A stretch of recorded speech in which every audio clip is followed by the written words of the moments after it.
আমৃত্যু ভালোবাসি তোকে সিজন ১ পর্ব সংখ্যা ২৬। লেখনীতে সালমা চৌধুরী। গল্প পাঠে আমি অরোরা ইসলাম। সময় চলে যাচ্ছে নিজস্ব গতিতে। মাঝখানে কেটে গেছে বেশ কিছুদিন। আবিরের ব্যস্ততম দিন কাটছে। এই সপ্তাহে নির্বাচনে তানভীরেরও ব্যস্ততা বেড়েছে ৩ গুণ। নির্বাচনের আগে এতটাই ব্যস্ত, কখনো রাত ২টা-৩টায় বাসায় ফিরে, কখনো বা ফিরেও না। নিজস্ব বাইক থাকাতে এখন তেমন একটা সমস্যা হচ্ছে না। বাইক কেনার পর বাসায় টুকিটাকি সমস্যা হলে সবকিছু আবির সামলে নিচ্ছে। আগামী মাসে ঢাকা বিশ্ববিদ্যালয়ে অ্যাডমিশন টেস্ট, তার কিছুদিন পর মেডিকেল পরীক্ষা। কোচিংয়ের ক্লাস শেষ, এখন শুধু মডেল টেস্ট পরীক্ষা চলছে। ১০টা থেকে ১২টা পর্যন্ত কোচিংয়ের পরীক্ষা হয়। পরীক্ষার পড়া, জান্নাত আপুর পড়া, তার সাথে নিজস্ব পড়ার চাপ তো রয়েছেই। তবে সবকিছুর মাঝেও আবির ভাই যেন মেঘের সমস্ত পৃথিবী ঘিরে রয়েছে। সকাল আর রাতে বেলকনিতে দাঁড়িয়ে আবিরকে দেখা এখন মেঘের অভ্যাসে পরিণত হয়ে গেছে। শুক্রবারটা শুধু ব্যতিক্রম। তবে শুক্রবারে মেঘ নাস্তা খেতে যাওয়ার আগে চুপি চুপি আবির ভাইয়ের দরজা পর্যন্ত এসে আবির ভাইকে দেখে যায়। ধরা পড়ার ভয়ে রুমের ভেতরে ঢোকে না। আজ আবিরের অফিসে মিটিং আছে। রেডি হয়ে কোনো রকমে হালকা নাস্তা করেই বেরিয়ে পড়েছে। প্রথমে বাবার অফিসের কাজ শেষ করতে হবে। ১২টায় মিটিং টাইম দিয়েছে। ১১টা ৫০ নাগাদ নিজের অফিসে পৌঁছেছে। রাকিবের পার্সোনাল সমস্যার জন্য এখনো অফিসে আসতে পারেনি। আবির রাকিবকে কল দিয়ে জিজ্ঞেস করেছে, কই তুই? আমি কি ওয়েট করব নাকি মিটিং শুরু করব? রাকিব জ্যামে আটকে আছে। ঢাকা শহরের জ্যাম মানে লাগছে তো লাগছেই, শেষ আর হবে না। রাকিব ঠান্ডা স্বরে বলল, তুই শুরু কর, আমি কাছাকাছি আছি, আসতেছি। আবির আর কথা বাড়ায়নি। জাস্ট ১২টায় মিটিং শুরু করেছে। ২ মিনিটও হয়নি কথা শুরু করেছে। এর মধ্যে টেবিলে রাখা মোবাইল ফোনে ভাইব্রেশন হচ্ছে। বিরক্তিতে কপাল কুঁচকে ফোনের দিকে তাকাতে রীতিমতো আশ্চর্য হয়ে গেল। কাঙ্ক্ষিত নাম্বার থেকে অনাকাঙ্ক্ষিত সময়ে কল চলে আসছে। সহসা আবিরের ঠোঁটে হাসি ফুটে উঠেছে। সামনে বসে থাকা স্টাফরাও অবাক চোখে সে হাসি দেখছে। কারণ এই মানুষটা অফিসে থাকাকালীন ভুল করেও হাসে না। প্রয়োজন ছাড়া কারোর সাথে কথাও বলে না। গোমরামুখ মানুষের হাসি এত সুন্দর হয়, তারা হয়তো সেটাই ভাবতে চেয়ে আছে। আবির ফোনটা হাতে নিয়েছে। ফোনের স্ক্রিনে নামটা ভেসে উঠেছে, হৃদয় হরিণী। সাথে একটা হাস্যোজ্জ্বল ছবি। নাম্বারটা আরো ১ বছর আগে থেকে সেভ করা হয়েছিল আবিরের ফোনে, কিন্তু এই প্রথমবার কল আসছে। আবির সবার উদ্দেশ্যে এক্সকিউজ মি বলে কলটা রিসিভ করে। বুকের ভেতর হৃৎপিণ্ডটা খুশিতে ধুকপুক করছে। আবির কিছু বলার আগে ওপাশ থেকে কান্নার শব্দ ভেসে আসছে। ১ সেকেন্ডে আবিরের হাসি গায়েব হয়ে গেছে। বুকের ভেতরটা মোচড় দিয়ে উঠেছে। ফোনের ওপাশ থেকে কান্না জড়িত কণ্ঠে ডাকলো, আবির ভাই। এই ডাকে আবিরের হৃদয় ভেঙে বিচূর্ণ হয়ে যাচ্ছে। কপাল কুঁচকে পুরো কণ্ঠে প্রশ্ন করলো, কি হয়েছে তোর? কান্নার তোপে কথা বলতে পারছে না। ঘন ঘন শ্বাস নিচ্ছে। আবির পুনরায় ডাকলো, এই মেঘ, কি হয়েছে তোর? মেঘ কোনো রকমে বলল, একটা ছেলে আমার হাত ধরে। এটুকু বলতে আবার কান্না শুরু করেছে। আবিরের বুকের ভেতর তাণ্ডব চলছে। তীব্র যন্ত্রণা শুরু হয়েছে বুকে। সে যন্ত্রণা বুক খুঁড়ে বেরিয়ে আসতে চাইছে। হৃদয়ের তোলপাড় চোখে ভাসতে বেশি সময় লাগেনি। চোখের বর্ণ পরিবর্তন হতে শুরু করেছে। খানিকের মধ্যে রক্তবর্ণ ধারণ করেছে চোখ। রুমে ৩টা এসি চলছে, তারপরেও আবির ঘেমে একাকার হয়ে যাচ্ছে। আবির উদ্বিগ্ন কণ্ঠে প্রশ্ন করলো, কোথায় আছিস? মেঘ কাঁদতে কাঁদতে জায়গার নাম বলল। আবির শক্ত কণ্ঠে বলল, আমি এক্ষুনি আসছি। Meeting of. কথাটা বলে আবির ভীষণ তাড়াহুড়োতে মিটিং রুম থেকে বেরিয়ে গেছে। সবাই আশ্চর্য বনে গেছে। আবিরের চোখ টকটকে লাল হয়ে গেছে। পরনের ব্লেজার খুলে নিজের রুমের দরজা থেকে ভেতরে ছুঁড়ে ফেলে বের হয়ে যাচ্ছে। আবিরের পিএস ছুটে এসে ডাকছে, কোথায় যাচ্ছেন স্যার? আজকের মিটিংটা অনেক গুরুত্বপূর্ণ।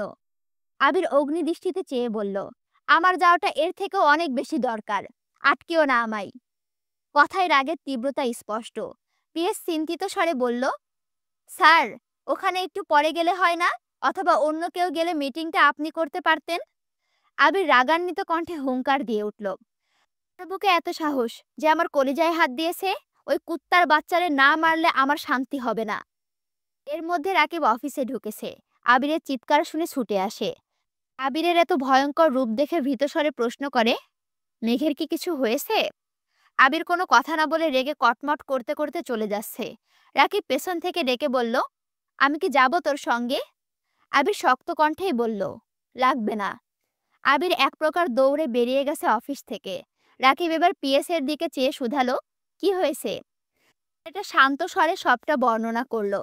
রাকিব স্বাভাবিক কণ্ঠে শুধালো, কোনো কথায় মেঘের নাম শুনেছো? ছেলেটা ওপর নিচ মাথা নাড়ল। রাকিব দীর্ঘশ্বাস ছেড়ে গম্ভীর কণ্ঠে বলল, ভাই, আজ প্রথমবার আবিরের পথ আটকাইছো, তাই তোমায় কিছু করেনি। ভবিষ্যতে আর কোনোদিন আবিরের আটকানোর চেষ্টা করো না, তাহলে ওর সম্পূর্ণ রাগ তোমার ওপরে ঝাড়বে। আবিরের পৃথিবীর 99.99% জুড়ে শুধু মেঘ, বাকি 0.01% তার পরিবার, আমরা, অফিস, সবকিছু। যা বলেছে তাই করো, মিটিং অফ রাখো। ছেলেটা ভীত কণ্ঠে প্রশ্ন করলো, মেঘ কি স্যারের গার্লফ্রেন্ড? রাকিব মৃদু হেসে উত্তর দিল, শুধু গার্লফ্রেন্ড হলে বোধহয় এত কিছু করতো না। আবির বেঁচে আছে এই শুধু এই মেঘের জন্য, না হয় কবে পৃথিবীর মায়া ত্যাগ করে চলে যেত। ছেলেটা কপাল কুঁচকে তাকিয়ে আছে রাকিবের দিকে।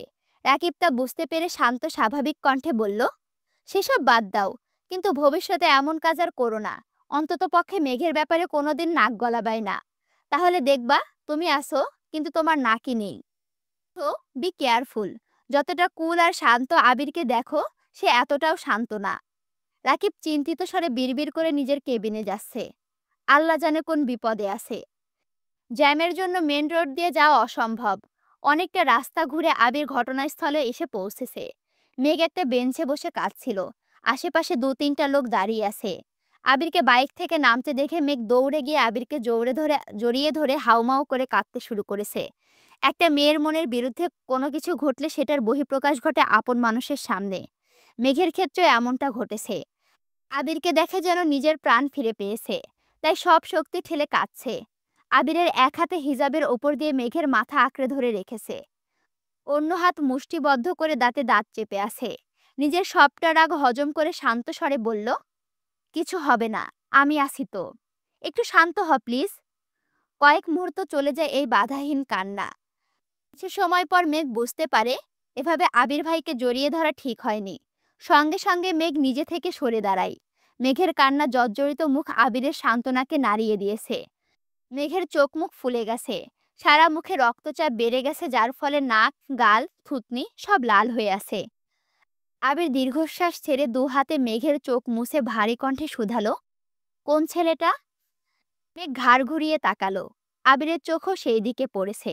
একটা ছেলে গাছের দাঁড়িয়ে আছে, তাকে ঘিরে 4-5 জন লোক দাঁড়িয়ে আছে। আবির কোনো কথা না বলে ছেলের কাছে গিয়ে এলোপাথারি ঘুষি ও লাথি শুরু করেছে। অচমকা আক্রমণে ছেলেটা বেসামাল হয়ে গেছে। আশেপাশে থাকা 4-5 জন ভয়ে কিছুটা দূরে সরে গেছে।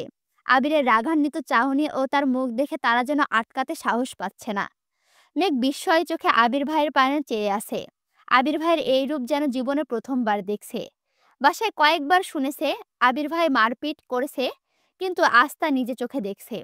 থরথর করে কাঁপছে অষ্টাদশীর ছোট্ট দেহ। ছেলেটার নাক মুখ দিয়ে রক্ত গড়িয়ে পড়ছে, কিন্তু আবির 1 সেকেন্ডের জন্য থামছে না। ছেলেটা প্রথমে কয়েকবার আটকানোর চেষ্টা করলেও এখন তার নিথর দেহ পড়ে আছে। এই সময় পুলিশের গাড়ি এসে থামে। 2 জন কনস্টেবল গাড়ি থেকে নেমে দ্রুত এসে আবিরকে আটকানোর চেষ্টা করছে। 4-5 জন লোকের মধ্যে একজন এসপি স্যারের কাছে গিয়ে বলে, স্যার, আমি আপনাকে কল করেছিলাম, কিন্তু হুট করে এই ছেলে এসে এভাবে মারতে শুরু করেছে। এসপি স্যার দ্রুত আবিরের কাছে গিয়ে বলে, থামুন আপনি, এভাবে মারছেন কেন? আমাদের বিষয়টা দেখতে দিন। 2 কনস্টেবলের সাথে আরও একজন লোক আছে আবিরকে টেনে হিঁচড়ে ছেলেটার থেকে দূরে সরিয়ে নেয়। এসপি স্যার ছেলেটাকে একটু দেখে তারপর আবিরের দিকে তাকায়। সঙ্গে সঙ্গে কপাল কুঁচকে প্রশ্ন করে, তুমি ইকবালের ভাইপো না? আবির তখনও রাগে ফুঁসতে, দাঁতে দাঁত চেপে রাগ হজম করার চেষ্টা করছে, তার সাথে ঘন ঘন নিঃশ্বাস নিচ্ছে। এসপির কথা শুনে ওনার দিকে তাকিয়ে রাগান্বিত কণ্ঠে উত্তর দেয়, জি। এসপি এবার স্বাভাবিক কণ্ঠে জিজ্ঞেস করে, তুমি বিদেশ ছিলে না এত বছর? আবিরই তো তোমার নাম।